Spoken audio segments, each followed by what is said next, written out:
ქართული პროდუქციის რუსულ ბაზარზე დაბრუნებასთან დაკავშირებით სოფლის მეურნეობის მინისტრი ქართული ალკოჰოლური სასმელების მწარმოებელი კომპანიების წარმომადგენლებს შეხვდა. დავით კირვალიძე მათ ქართული დელეგაციის მოსკოვში ვიზიტის შედეგები გააცნო.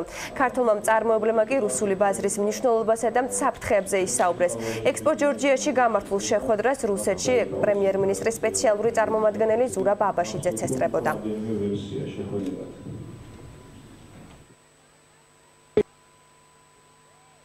ერთი თვის თავზე უკვე დღეს გადაიდგა ძალიან სერიოზული ნაბიჯია. ეს უკვე ნამდვილად წინ გადადგმული სოლიდური ნაბიჯია და მე მაქვს იმედი, რომ აი უახლოეს თვეებში ეს უკვე ხელშესახებ შედეგებს მოგცემს. პოზიტიური ფონია, მე მინდა გითხრათ, იმიტომ რომ ქართული უნდა იქახსოთ, ვისაც არ აქვს იმას აქვს მოლოდინი და აინტერესებს რა არის ეს პროდუქტი, ამ და პოზიტიური ფონი უნდა გამოვიყენოთ, ხარისხიანი პროდუქცია მივაწოდოთ და იმედი მაქვს, რომ არ პოზიციებსაც დავიბრუნოთ ბაზარზე.